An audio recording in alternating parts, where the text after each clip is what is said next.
Madame, Monsieur, bonsoir, bienvenue aux 19 h. Dans l'actualité ce soir, nous irons à Longoni où les conflits sociaux restent à l'ordre du jour. Dialogue de sourds ou silence des agneaux, les situations à la société de Maïko et au port de Longoni ne semblent pas annoncer une sortie de crise immédiate. Le point au cours de cette édition, juste après les titres de ce jeudi 7 décembre. Cela fait près d'un mois et demi que les salariés de Maïko sont en grève. Les manifestants tiennent toujours le siège du côté de l'entreprise, tandis que la direction a renforcé la sécurité. Le dialogue semble bien rompu et le seul espoir de réconciliation pourrait venir des actionnaires. Explication. Le paquebot MS Boudica va pour la 3e fois en moins d'un mois accoster sur l'île ce samedi. Capable de transporter plus de 1000 passagers, il représente une aubaine pour le comité du tourisme qui mise beaucoup sur la filière croisiériste. Pourquoi et comment? Réponse au cours de cette édition. Aujourd'hui, Caritas France Secours Catholique a organisé une matinée d'échange sur le thème de la liberté. Les jeunes du centre Nyamba avaient bien préparé leurs questions qu'ils ont pu poser aux Fundi, aux prêtres et aux représentants de la justice. Retour sur un événement fédérateur et riche en informations à la fin de votre journal. Direction la zone de Longoni pour commencer cette édition où l'accès était bien difficile ce jeudi. La raison, une route bloquée par des arbres ciment abattus, entraînant une grosse perturbation de la circulation durant la matinée. Pendant ce temps, la grève continue à Maïko où le dialogue est rompu entre la direction et les salariés depuis maintenant plus de 2 semaines. Les partis se donnent désormais coup pour coup. Actuellement, les grévistes occupent le siège de la société alors que la direction a décidé de son côté de renforcer la sécurité aux abords de l'entreprise. Sur place, Bastien Sabouret. C'est le no man's land qui existe autour de Maïko. On a vraiment l'impression qu'on est, excusez-moi l'expression, mais c'est une guérilla. On a aujourd'hui sur ce plateau, on se rend pas compte de l'état de stress et de tension qui existe pour chacun des salariés qui veut se rendre dans l'usine. La grève continue devant l'entreprise Maïko. Les manifestants ont été reçus par la DIECT vendredi 13 novembre. Depuis l'opération escargot mise en place par les grévistes de Longoni à Mamoudzou, le conflit s'est intensifié. Les manifestants ont été condamnés à payer les frais d'huissier et une astreinte de 100 € par personne et par jour de blocage. Une sanction insuffisante pour la direction qui souhaiterait désormais en finir avec le noyau dur des contestataires en procédant à des licenciements. Il y a de nombreux salariés qui sont aujourd'hui pris en otage par un petit groupe qui, bien sûr, excusez-moi l'expression, mais craignent pour leurs fesses et qui souhaitent que ce mouvement se radicalise et s'enlise et qui vont empêcher le retour au travail. Donc moi, je voudrais appeler tous les salariés qui se sont exprimés normalement durant cette grève à reprendre le travail. Il faut que les portes soient réouvertes, il faut que nos lignes de production tournent, il faut qu'on puisse aller distribuer les 1500 commerçants qui tous les jours nous attendent. Le directeur aurait dit qu'il y a une dizaine de salariés à flinguer. Donc quand il nous a dit ça, nous on dit on reste sur notre position. Les manifestants ont peur d'être sanctionnés. Ils réclament l'application de l'article 5, stipulant que la direction s'engagerait à renoncer aux poursuites disciplinaires à l'encontre des grévistes. Seulement cet article 5 n'a pas été accepté par le directeur. Comme le dialogue est impossible avec les dirigeants, ce sont maintenant du côté des actionnaires que les grévistes souhaitent se tourner. Quelqu'un qui laisse une entreprise couler comme ça, un directeur qui laisse une entreprise couler comme ça, c'est pas un businessman. On compte parler avec les actionnaires directement ou les responsables de CCB, mais pas avec ce monsieur Loté. C'est donc vers le responsable de Coca-Cola régional, monsieur Algan, que les espoirs reposent. 2 mails lui ont été adressés, lui retraçant la situation et lui demandant son appui pour le départ de monsieur Loté. Il ne faut pas qu'il se dise qu'il prenne la grosse tête, que voilà, il est le directeur, il est le tout puissant. Non, non, il est salarié comme nous. Il peut aussi être licencié. Son poste aussi peut être en jeu. En attendant une réponse, le dialogue ne risque pas de retrouver une place entre les deux camps. La sécurité a été renforcée. Des gendarmes et une quinzaine de gardes du corps en treillis viennent escorter le personnel non gréviste de la société. Les voitures qui viennent passer, c'est nos collègues qui sont corrompus. Ils sont en train de faire les livraisons en cachette.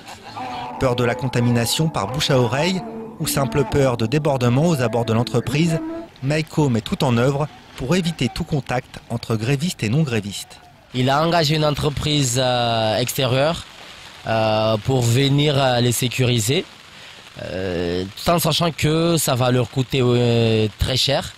Il a l'argent pour payer ces gens-là, mais il n'a pas 4% pour payer les salariés auxquels ce sont les mêmes salariés là qui font rentrer de l'argent et qui lui paient son salaire à lui-même, monsieur Loté. Loin de revendications initiales, les grévistes ont aujourd'hui peur de tout simplement perdre leur emploi. C'est sous une pluie battante aujourd'hui qu'ils se sentent seuls et abandonnés. Ils s'en foutent de nos parents, ils s'en foutent de nos enfants. On reste à Longoni où quelques mètres plus loin au port, le bras de fer continue entre grévistes et direction de MCG. Le dialogue reste au point mort à une heure où la présidente du délégataire se trouve hors territoire. Ce matin, des grévistes étaient par ailleurs convoqués à la gendarmerie de Mamoudzou concernant une affaire datant d'un précédent mouvement de grève. Même si pour la déléguée de la CGTMA, Atoumani Marie, les grévistes n'ont absolument rien à se reprocher. Écoutons ses propos au micro de Bastien Sabouret. C'était une affaire qui datait de la grève de juillet dernier. Donc il y avait le commandant, en l'occurrence Damien Houssen, qui nous a mené en tribunal, comme quoi on avait empêché les gens, on avait bloqué les gens de travailler, on avait empêché le bateau accoster ce jour-là. Donc c'est la raison pour laquelle il nous a mené au tribunal. Mais on sait que par rapport à la liste qu'il a fournie, il a donné la liste des gens, à les voir, il y a certaines qui n'étaient même pas là ce jour-là. Donc on sait que ça c'est une liste qui venait de la direction. Donc entre-temps, il avait dit qu'il était frappé lors de ce jour-là. Or, personne ne l'a frappé parce que j'étais présent. Mais juste, il a fait semblant d'être... Comme quoi qu'il était frappé. Il était parti aller chercher un certificat médical. Comme quoi il a un arrêt maladie. Or, le chose s'est passé le 20. Et le 21 même, il était au boulot. Même on a sa photo. Autre chose à présent dans votre 19h en tourisme, cela devient décidément une habitude et pour notre plus grand bonheur, pour la troisième fois en moins d'un mois, le paquebot norvégien MC Boudica larguera ses amarres sur notre lagon avec à son bord près de 1000 passagers. Une bonne nouvelle donc pour le secteur mais aussi et surtout pour toute l'économie de l'île. L'objectif désormais pour le département, continuer à naviguer à bon port. Le point sur les perspectives d'avenir de la filière avec Pierre Bellucci et Leslie Vimenet. MS Boudica se délecte des eaux du lagon Mahorais. Ce paquebot de la compagnie norvégienne Fred Olsen sera de retour ce samedi. Pour la responsable du développement local au CDTM, cette fidélisation en perspective est due à l'avènement du dispositif Club Croisière. Depuis 2010, le comité du tourisme avec l'ensemble de ses partenaires, États, privés et collectivités, on a mis en place ce qu'on appelle Club Croisière. Et ce Club Croisière, l'avantage pour nous, c'est qu'il n'y a qu'à Mayotte que ça existe. C'est un dispositif très important qui vise à vraiment tout mettre en œuvre pour accueillir les croisiéristes et aussi assurer aussi bien la sécurité que garantir également la consommation entre guillemets au niveau de l'île. La consommation des touristes représente un atout majeur pour le développement économique de l'île. C'est d'ailleurs bien là tout l'intérêt de ces croisières qui incitent des centaines de personnes le temps d'une journée à consommer des produits locaux. Au-delà des excursions, quand les bateaux arrivent, ils consomment comment? Parce qu'ils font des achats pour pouvoir aller justement les utiliser dans le paquebot. Donc les achats, des ravitaillements en poisson, des ravitaillements en légumes, des ravitaillements en tout. Ouais. Et tout cela, bien entendu, ça contribue à l'économie de l'île, sans compter également par rapport à tout ce qui est consommation au niveau des restaurateurs. Et ce qui est intéressant par rapport à cette compagnie-là, en tout cas c'est ce paquebot-là, c'est qu'on a eu déjà des retours très positifs, aussi bien de la part des prestataires restaurateurs, mais on voit également, malheureusement pour nous, au niveau des taxis, c'est pas encore ça, mais c'est un dispositif qu'on essaie de roder, de mettre en place et de faire comprendre à l'ensemble des partenaires, acteurs publics ou privés, l'intérêt de tout un chacun de s'investir dans ce vraiment développement du tourisme. L'intérêt de ces croisières apparaît évident, d'où l'objectif du CDTM, qui souhaite fidéliser cette compagnie et par effet domino, en séduire bien d'autres au niveau international. Nous, nous aujourd'hui, par rapport au tourisme en général et les croisiéristes en particulier, c'est de faire en sorte à ce que la destination Mayotte quand même soit un choix d'escale au niveau de, comment dirais-je, du bassin océan Indien. Ce qu'il faut savoir, c'est que par rapport à il y a 2 ans, ne serait-ce que pour cette année, on a déjà accueilli 3 paquebots. On en entend encore 2 autres le 23 et le 24 décembre prochain, ce qui est très intéressant parce que non seulement on est en train quand même de sensibiliser, de séduire d'autres compagnies internationales, mais l'idée c'est également de pouvoir vraiment faire appel à ce que, de manière générale, toutes les compagnies internationales s'intéressent à la destination Mayotte. Après des années où le secteur du tourisme semblait tourner au ralenti, les lueurs d'espoir sont aujourd'hui réelles. Car si des efforts importants restent à fournir, l'île au lagon semble progressivement se placer sur les bons rails. Bonsoir Père Bellucci. Bonsoir Sony, bonsoir à tous. Alors on l'a vu à travers ce reportage, la filière croisiériste semble être en bonne voie à Mayotte. Est-ce qu'on tient une perle rare ici ? Oui, je crois que c'est vraiment une filière qui, dans un premier temps, étant donné le contexte actuel, notamment les problèmes liés à l'hébergement sur le territoire, là, on n'a pas besoin de les loger. Ils dorment sur le bateau, sur le paquebot. Ils sont là pour une seule journée. Alors effectivement, en ce qui concerne les hôtels, ça ne rapporte pas forcément d'argent. Mais par contre, les restaurateurs, les taxis et puis aussi les artisans sont vraiment, j'allais dire, profitent tout simplement de ces croisiéristes. Donc c'est vrai que c'est une filière qui est en plein boom à Mayotte. C'est bien, il faut souligner le travail du CDTM, de tous les partenaires qui ont vraiment mis le paquet sur cette filière-là qui, dans un premier temps, dans l'objectif de développer le tourisme à long terme, sur le court terme, elle peut vraiment rapporter beaucoup à Mayotte. Alors forcément, ce ne sont pas des longs séjours, mais c'est pas grave, c'est déjà ça. Ça fait augmenter un peu les chiffres et puis aussi ça donne de l'espoir. C'est surtout ça, je crois qu'il faut retenir, c'est cette lueur d'espoir. Cette filière croisiériste, vraiment, elle permet de se dire que Mayotte, on le dit depuis des années, elle a un potentiel gigantesque et justement ceux qui viennent là pour une journée pourraient avoir envie de revenir et puis surtout le bouche à oreille et puis ces autres compagnies qui aussi vont être tentées. Tout est fait aussi au niveau des autorités pour qu'il y ait de la sécurité, pour qu'il y ait un accueil très chaleureux. Donc voilà, je pense que c'est vraiment une bonne nouvelle. On est en bonne voie. On a souvent critiqué, a été très sévère avec le tourisme. Là, on a un vrai filon et c'est une bonne chose. Justement, à présent, il ne faut surtout pas gâcher cette opportunité. Il faut déjà gérer ce problème d'insécurité et de violence dans le département aussi. Oui, bien sûr, mais comme elle l'a expliqué ce matin, Siti Fardi, il y a aussi des accords avec les autorités, les forces de l'ordre qui encadrent. Alors comme elle l'expliquait, ils se font très discrets, mais ils sont là, voilà, pour veiller à la sécurité des touristes. Et puis après, pour le reste, on n'est jamais à l'abri. Effectivement, on connaît la délinquance sur le territoire, mais je crois que ça fait plusieurs mois qu'on n'a pas eu de problème avec des touristes. On a eu une période où vraiment il y avait eu pas mal de problèmes. Là, on est dans un schéma où ça va beaucoup mieux, où on a mis les moyens aussi pour permettre aux touristes d'être bien accueillis et puis de garder surtout un bon souvenir, parce que c'est surtout ça qui est important. Lorsqu'on vient une journée, c'est vrai qu'on a un incident en une seule journée, forcément ça fait effet boule de neige, on en parle et puis les compagnies sont pas forcément ensuite très j'allais dire très enclines. Oui, forcément, il y a des réticences en Suisse lorsqu'il y a des problèmes. Donc là, non, on n'est pas vraiment on n'est plus tout dans ce schéma-là, on est dans un schéma de développement et puis il y a de plus en plus de compagnies qui viennent, c'est une nouvelle compagnie et puis il y en a d'autres, il y a encore des croisières qui sont prévues d'ici la fin de l'année et puis on espère que l'année 2018 sera passée sous le signe d'un développement très important de cette filière qui, je pense, vraiment est très importante pour Mayotte. Une bonne nouvelle donc pour notre département en termes de tourisme. Merci Pierre pour ces précisions. À la découverte à présent de l'univers de la télécommunication, une chance qu'ont obtenue les élèves de 3e du collège de Majicavo dans le cadre de la 6e édition de l'Orange Inside Day.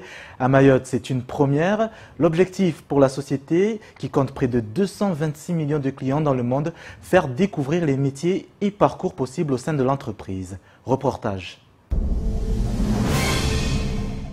Voir la vie en orange pour des adolescents à la recherche d'un avenir connecté, voilà le nouveau défi de l'opérateur Orange lors d'une journée porte ouverte.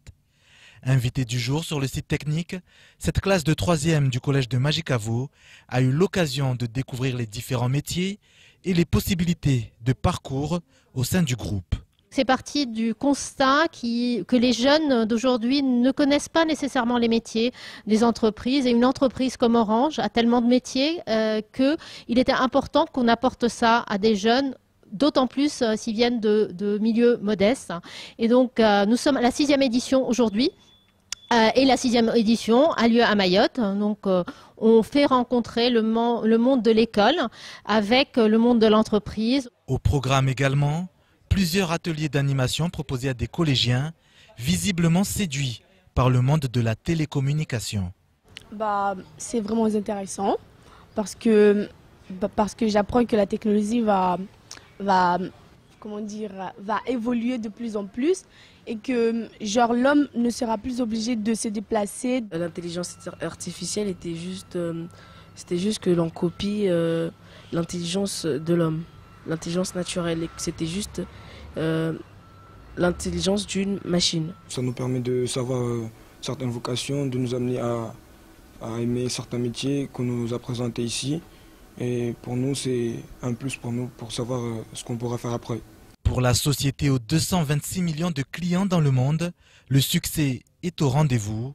Et pour l'entreprise, il est important d'assurer la relève sur l'île au lagon. Il y a des études qui démontrent que 6 métiers sur 10 en 2030 n'existent pas aujourd'hui. Donc il faut qu'on ouvre leurs perspectives pour qu'ils se positionnent sur ces métiers de demain. Et puis on leur fait découvrir également les parcours de nos collaborateurs. Des parcours où ils ont eu de l'audace, ils ont su se remettre en cause. Et donc c'est un peu ça qu'on veut communiquer aux jeunes pour leur donner envie et pour leur permettre de se projeter dans un avenir qui sera le leur et qui leur appartient. Bientôt 10 ans que Orange est implanté sur le territoire avec un réseau Mayotte Réunion qui compte au total plus de 1000 employés. 19h18 sur KTV, merci d'être avec nous. À présent, état des lieux du reste de l'actualité de ce jeudi dans les brèves de Pierre Bellucci et Leslie Vimenet. La réforme du prélèvement à la source de l'impôt sur le revenu a été adoptée ce mardi après de vifs débats à l'Assemblée. Alors qu'il devait initialement entrer en vigueur au début 2018, son application a été différée au 1er janvier 2019. Le texte prévoit une phase de préfiguration qui sera mise en place en septembre 2018 et portera sur les rémunérations versées entre octobre et décembre 2018. L'administration fiscale restera l'interlocuteur du contribuable et le salarié ne donnera aucune information à son employeur. Pour Mayotte, il s'agit d'un retour en arrière puisque jusqu'au 1er janvier 2014, le prélèvement à la source était appliqué sur le territoire. Le taux minimal sera de 0% et maximal de 42,5% pour les plus hauts revenus. La mesure n'a d'ailleurs pas fait l'unanimité puisque le MEDEF, la CPME et de nombreux députés LR ont combattu cette mesure considérée comme très coûteuse pour les entreprises. La commune de Bandrélé a finalisé en 2017 les études de son plan pluriannuel d'investissement pour la voirie communale. Ce PPI a mis en lumière les besoins considérables en matière de réhabilitation des voies communales, estimés au total à près de 5 millions d'euros. La première tranche de travaux a été estimée à 1 100 000 euros pour les travaux de voirie prioritaires à réaliser en 2018 dans tous les villages de la commune. Ce mardi 5 décembre 2017, à Saint-Denis de la Réunion, le maire de Bandrélé a signé une convention de prêt d'un montant de 1 million d'euros entre la mairie de Bandrélé et la Caisse des dépôts et de consignation. La commune va donc financer pour sa part 100 000 euros de travaux. Ces derniers, qui seront engagés dès 2018, doivent avoir un impact immédiat sur le confort et la qualité de vie des habitants comme des automobilistes.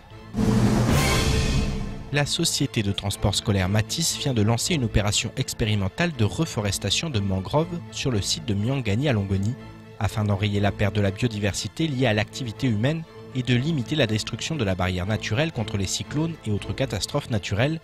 Il est devenu urgent de protéger la mangrove pour tenter de minimiser les dégâts d'une éventuelle catastrophe naturelle. Le choix de la zone de reforestation s'est porté sur la mangrove de Miangani, à proximité de la zone industrielle de Longoni. Cette dernière apparaît comme fortement menacée en raison des infrastructures et des nombreuses constructions dans la zone. Pour un premier pas vers le reboisement de palétuviers, Matisse vise un objectif de 200 plantules. La replantation se concentrera sur le front arrière de la mangrove et sur les quelques zones clairsemées dans la végétation existante. 70 bénévoles sont attendus le 16 décembre prochain pour participer à l'opération. La laïcité est une valeur de la République française, un principe même. Et c'est à cette occasion que le conseil départemental accueillait une rencontre au sein de l'hémicycle Bamana, une matinée d'échange sur le thème de la liberté à l'initiative d'un groupe de jeunes du centre Nyamba. Institutions religieuses et judiciaires au niveau local ont répondu au rendez-vous, mais également aux nombreuses questions posées par une jeunesse parfois en manque de repères par rapport à ce sujet.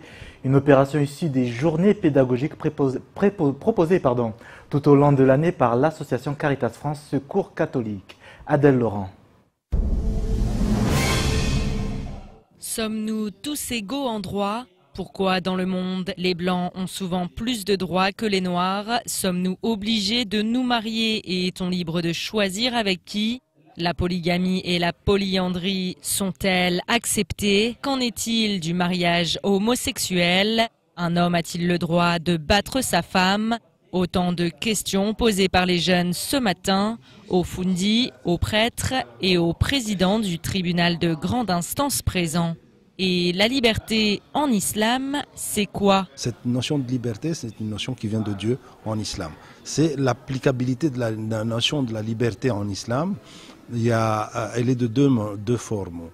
Celle qui consiste à cette relation verticale entre l'être humain et Dieu, seul Dieu est juge, et la notion de la liberté verticale envers la société. Le représentant de la société, seul, a le pouvoir d'en juger. Dieu dit que le prophète a été envoyé pour être un modèle pour les musulmans et le musulman un modèle pour la société. Et ma question aujourd'hui que j'ai posée à cette jeunesse pour les interpeller, est-ce qu'ils sont un modèle pour la société? Nous musulmans, sommes-nous aujourd'hui dans le monde d'aujourd'hui et dans la conjoncture actuelle où vit le monde, sommes-nous des modèles pour l'humanité? Pour Saïd Kambi, la liberté est en effet un outil qui doit servir à devenir meilleur. Quant au président du TGI de Mamoudzou et du conseil départemental d'accès aux droits de Mayotte, la liberté est un droit et un devoir. Le devoir de garantir le droit des autres et le devoir des autres de garantir nos droits. Le combat pour l'égalité des droits serait pour l'homme de loi en réalité une reconnaissance de nos différences. Et pour cela, la tolérance est primordiale. Aujourd'hui, je n'ai entendu s'exprimer que des personnes qui ont rappelé ce droit fondamental qui est la liberté, tout en précisant qu'il ne fallait pas en abuser. En réalité, cette maxime bien connue, la liberté s'arrête où commence celle des autres, a été le nœud gordien, a été le leitmotiv de cette journée. Je n'ai été entouré que de personnes extrêmement tolérantes. Je viens d'entendre une nouvelle fois un représentant du monde musulman nous dire qu'il y a le droit de croire et de ne pas croire. J'ai entendu tout à l'heure un représentant du monde chrétien nous exprimer avec beaucoup de mesures son respect pour les homosexuels, quand bien même ils n'auraient pas, selon la religion, le droit de se marier, ce qui est en revanche le cas. C'était l'une des questions du jour dans la loi civile, bien évidemment. Le respect de son prochain, l'interdiction des violences, la tolérance, autant de valeurs promulguées par la trilogie chrétienne, musulmane et laïque. Et pour le Père Vincent, les jeunes de Caritas France ont mené ce matin un véritable travail citoyen. Ce que je retiens de cet échange, c'est surtout cet effort que les jeunes ont fait pour pouvoir comprendre les choses. Personnellement, ça me réconforte beaucoup. Dans ce qu'on fait au secours, je suis vraiment très content de voir qu'ils progressent sur ce chemin-là. Et ce ne sont pas les jeunes qui diront le contraire. Ce sont des questions qu'on se pose au quotidien. On est vraiment très satisfait pour les réponses. On a eu tout ce qu'on voulait savoir. On a appris beaucoup de choses. On adore vraiment leurs réponses parce qu'ils ne dérapent pas les questions, mais c'est vraiment direct. On avait des questions à poser aux juges, aux prêtres, aux fundis. Maintenant, je peux me défendre parce que, en fait, quand je fais ça, c'est interdit aux lois. Quand je fais ça, c'est pas interdit. C'est pour ça que je me sens bien maintenant parce que j'ai demandé. Des échanges constructifs qui auront permis de mieux comprendre le fonctionnement de la société, tant du côté religieux que laïque. D'autres matinées d'information, cette fois sur les thèmes de l'égalité et de la fraternité, sont prévues. Des événements essentiels pour renforcer le vivre ensemble. En plateau avec nous pour parler de ce rendez-vous qui a été un succès, Benoît Gisard, bonsoir. Bonsoir. Alors vous êtes le délégué départemental au Secours catholique Caritas France. Alors on l'a vu à travers ce reportage de notre reporter Adèle Laurent, ce rendez-vous fut un succès, notamment auprès de la jeunesse. Est-ce une satisfaction pour votre organisation ?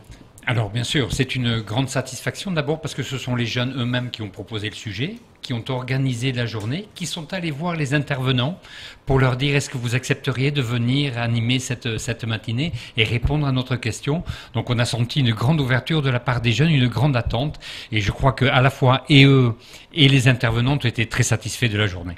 Vous, qu'est-ce que vous retiendrez justement de cet échange ? Encore une fois que lorsqu'on donne la parole aux jeunes, lorsqu'on leur permet de dire ce qu'ils pensent ou les questions qu'ils ont à poser, lorsqu'on leur fait confiance, ils sont capables, ils ont pleine énergie, ils sont capables. Et le deuxième point que je retiens, c'est que lorsqu'on met à la fois à côté quelqu'un qui représente la République, mais aussi les religieux du monde musulman et du monde chrétien, il y a des passerelles extraordinaires qui peuvent se vivre et qui permettent à tout le monde de se retrouver et de faire un bout de chemin ensemble. Justement, c'est important ce dialogue entre État, religion.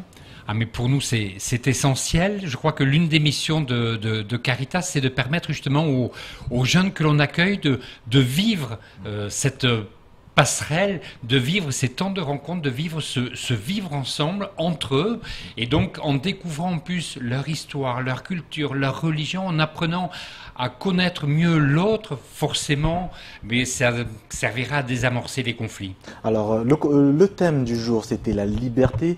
Aujourd'hui, il est important de parler de tous les sujets sans tabou.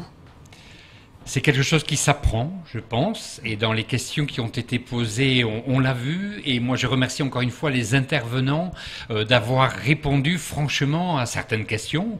Je pense qu'il y a des sujets sur le mariage avec plusieurs conjoints, l'homosexualité, ce sont des sujets qui sont peut-être tabous ici, peut-être encore plus qu'ailleurs, et d'avoir pu aborder ces sujets sereinement, sans passion, et de faire comprendre que à la fois on peut, mais si on est chrétien, si on est musulman, voilà, on accepte telle et telle règle, mais la République aussi permet ceci ou ne permet pas cela. Je crois que ça c'est très important pour le vivre ensemble. Donc la liberté, le respect de l'autre, c'est synonyme de paix pour vous ? Ah mais c'est certain, et on le voit au centre Nyamba où des jeunes viennent un petit peu de tous les continents, de toute origine, et ça permet de construire cette paix, bien sûr.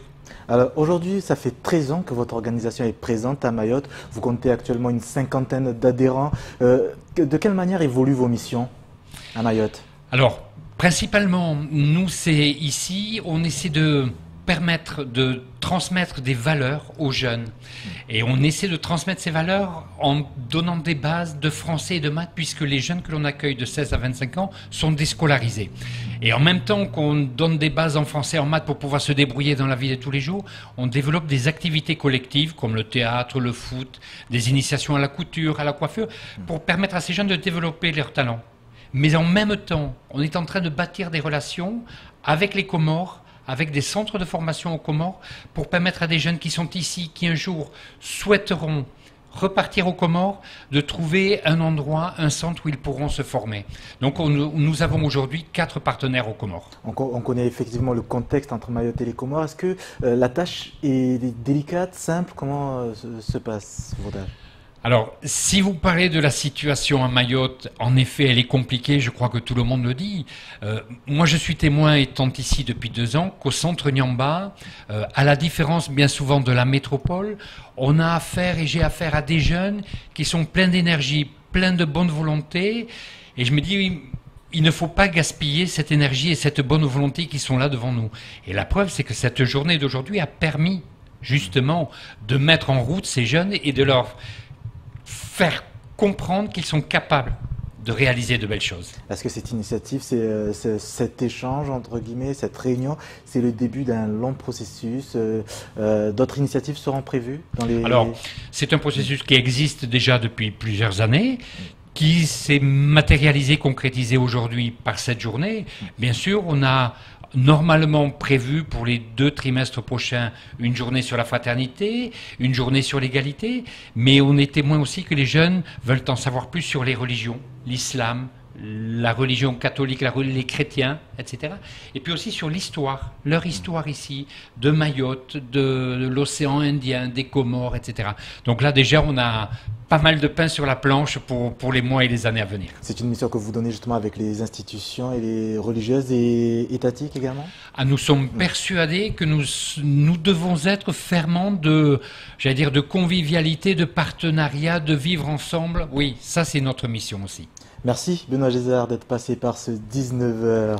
Merci à vous également de nous avoir suivis. Fin de ce journal. Tout de suite, la météo. Alexandra Marouane. Demain à 16h, retrouvez la matinale de Kwezi. Pour ma part, je vous donne rendez-vous à 19h pour un nouveau chapitre de votre actualité. Excellente soirée sur Kwezi et à demain si vous le voulez bien.